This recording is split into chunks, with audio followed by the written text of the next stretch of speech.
Hello, welcome. This is the YouTube live for how to price your services without the guesswork with me, Jane Curtis. It is nice to see you, nice to have you here. Thank you for watching. This is quite a juicy subject, but it's also it comes up frequently because pricing is a big challenge for freelancers and consultants, especially at the start. So, how do you price your services in a way that feels fair and valuable?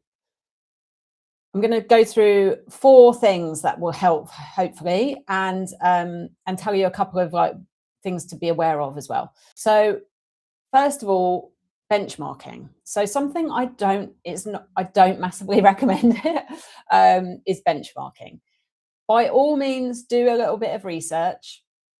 I understand the need to want to know that you're not kind of going way over what other people are charging or way below, but just proceed with caution, because yeah, I don't know that necessarily that the prices that get published on in Facebook groups, and I know that the fundraising consultants and freelancers UK Facebook group often have conversations on pricing. I'm not certain that everybody posts their prices on there, so you're only getting a kind of one viewpoint, or a select range, if you like. I'm not sure that people who are charging really high are posting their prices on there, so just be aware of that you probably are only getting a certain kind of view. It can be a useful place to maybe start, especially if you feel like you're pricing quite low. It could be quite helpful in building a bit of that confidence, just to know that there are other people doing similar work with similar experience. But there's so many things that go into the pricing kind of conversation, as we talked about in the live that I did a couple of weeks ago about your money beliefs sabotaging your freelancing. So go back and watch that if you haven't. But there is a sort of tendency to sort of think that we should all be pricing at a similar level, but there is so much inner work that needs to be done in order to get to a place where you feel kind of comfortable upping your prices. So just be wary of falling into that kind of negative pricing spiral, because if you only price according to what others are doing, you're going to be taking on all of their kind of perspectives, their beliefs, their stories about money, their lived experience. We don't know what kind of situation or circumstances they might have been in when they chose how to price their services. So hopefully that makes sense around the kind of benchmarking question. By all means do it, but just be wary. It can be helpful in terms of sort of seeing where things kind of roughly are in our sector, but be aware of all the things I've just mentioned. Low prices don't guarantee clients. So there's a bit of an incorrect belief in the sector that cheap is better. If you believe that, there is a bit of a danger that you'll get kind of caught up in this race to the bottom, because cheap is not better and it's not worse. It just is. But you're working, when you're working for yourself, potentially you're going to work yourself into the ground if you are only offering low price products or services. And I don't believe that is serving you or your business, or arguably your clients either. And I'll explain why. So a discounted or lower price product or service is actually no more likely to result in getting people to say yes to working with you. And I know this with certainty because I have worked way harder at getting an £1,000 project over the line than I did a £36,000 project. So it made no difference to the amount of time or work that it required for the client to say yes. And I've seen this play out so many times where I've sold things at £100 versus £1,000. It's not easier to sell the £100 thing. So of course some people are going to make a decision based solely on price, but many do not. And some organizations are going to want very quick, fast results, and they're willing to pay a premium for that. Some want that ongoing support, almost having you kind of available on demand, if you like, and they'd be willing to pay a premium for that. as well. So just be wary of kind of lowering your prices because you think that that is going to help you secure clients. Personally, for me, if someone's pricing their services very low, I'm really wary. Like, do I want to invest in something that's that price? Like, is it going to be any good? Am I going to get what I need from that service? Can they really do the work justice? If that's what it is, if that's the investment, I actually pay way more attention to services and support where I've invested a lot more money, like thousands of pounds, over those that I've paid £100 for, or free or very low cost. So have a think about it from your own perspective as well, like your own buying habits, like and where you have invested in training or courses or outsourcing, where perhaps you have experienced paying very little for something and it hasn't really given you what you needed. And consider that when you're thinking about your pricing. Having more cash flow in your business is going to really afford you the luxury of being able to volunteer more, being able to offer pro bono support to smaller organizations or organizations you really care for. You can volunteer at your kids' school. You can have more time with your family, elderly parents. You can make larger financial donations to charity. So there's so many things that more cash flow will allow you to do, which I believe make impact and create impact. You could even then consider, once the cash flow is kind of flowing, you can then consider creating something that's lower priced if you wanted to increase your impact, to increase your reach and do more good. But that wouldn't be where I would start. If I was just starting off, I'd be looking at things that were slightly more higher priced so that the cash flow would start to come in, because otherwise you're at danger of having to work all the hours, to make the cash that you need to in your business to hit your income goals. So that's just something to consider as well.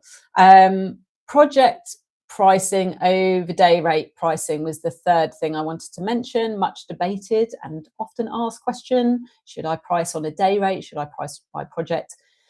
So here's my take on this. I now price on a project basis, and I've done that for several years, almost entirely, but I'm going to tell you in a minute about an occasion where I don't do that. But I realized quite early on that pricing by day was actually sort of penalizing myself and my clients. So I'm not charging a client for the amount of time it takes me to do something. I'm charging for the 26 years charity experience that I've got, and the considerable knowledge that I have gained from that amount of time working in and with the sector, but also all the investments I've made since in my training, with coaches and other things that I've invested in for myself, my well-being, my health. So that is what an organization is investing in when they hire me. They're not paying for the time I take to do a project. And actually, when you think about it, providing a service in less time should be priced at a premium, because you're getting your client to an end result quicker. You're getting it quicker than if perhaps they paid for somebody maybe less experienced who took even longer to do something. And they're, actually what they're wanting is an end result. They're wanting that overall value and that transformation that your work will help them unlock and will provide. So it's not the amount of time that it takes you to do that work. As I said, I didn't always price that way, and I understand, especially at the start, it's easier to price by day, perhaps, and it's just a bit more straightforward and a bit more kind of clean. But like I said, I realized I was doing myself and my clients a disservice by pricing this way. And actually, since I moved to a project-based model, the charities that I work with, they're really happy with that, because they know the full investment up front. They've obviously got a budget for the work that needs doing, and I'm telling them that's what it's going to be, and that's the cost regardless of how long it takes. And it therefore gives me a lot more flexibility in terms of carving up that project in a way that fits me and my business model. So I would now pick a price based on the entire result that the organization is getting from working with me. It's not a kind of black and white, or should I say, it's not an accurate science. There's an art to it as well, and it can involve kind of really thinking about everything that they're getting through working with you. But a question to ponder would be like, what is the value of your wisdom, of your expertise, and your experience that the organization is getting? Or, you know, if a charity was paying someone in-house to do the work, what would they be paid and how long would it take them? The other thing to consider when you're looking at your pricing is you don't get holiday, you don't get sick pay, you don't get a pension, you're not insured, you have to sort all those things out yourself. You're responsible for your tax, your national insurance. So whatever you're charging for those additional things, you know, if you want a holiday, you're not getting paid for that. So you need to consider how you're going to have enough money in your business that you can take time off unpaid. And if you price too low, you could actually be reducing your overall income rather than increasing it. So just some things to consider. And other things to consider, like, are you being expected to travel? That can be stay away from home in order to deliver your services, because that's not only the time that you're working with your clients, it's also the time either side of it. So it'll be the travel time. It might be taking you away from home, spending evenings with your kids, or meal times, or dog walks, or school pickups.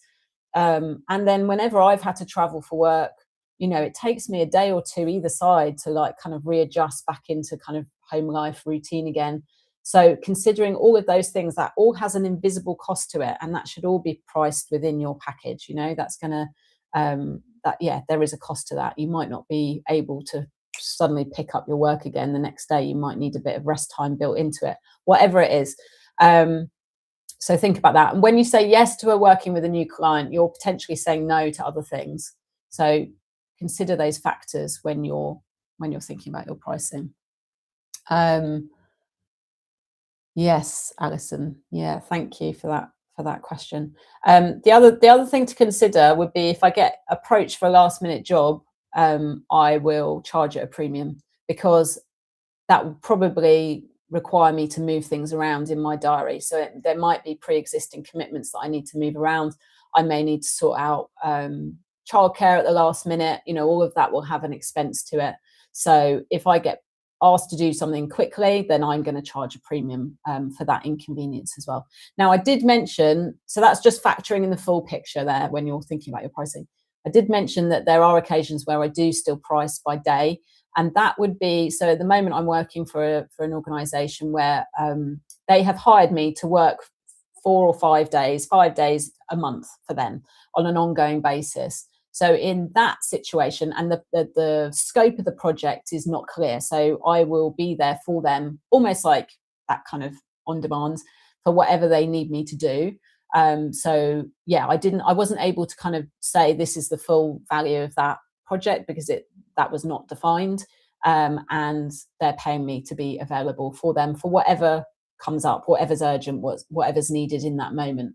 And that works really well. I know what I'm going to be paid each month from them, and they know what they have to pay me. And if I don't use up the days, if there isn't the need, then that can always be carried over. So we've got a good understanding there, and good lines of communication. And I've been working with them for quite a while now in that way.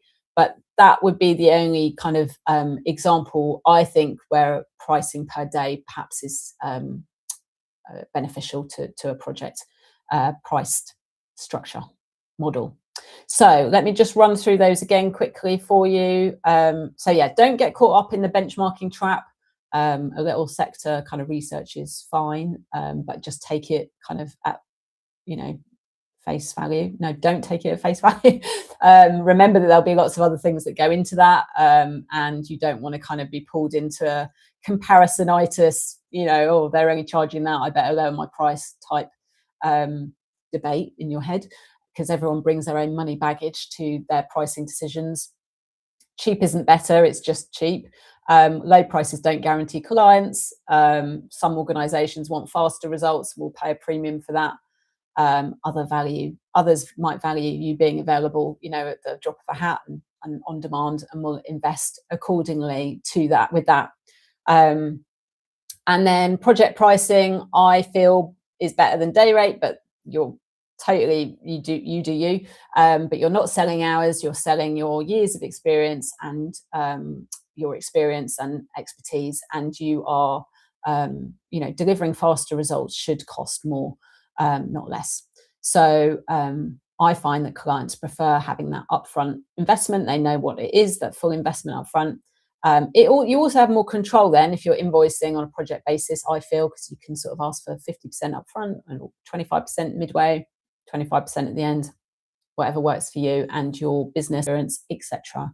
Any travel time, any time away from home, and all the invisible costs of saying yes to something, which means saying no to other things.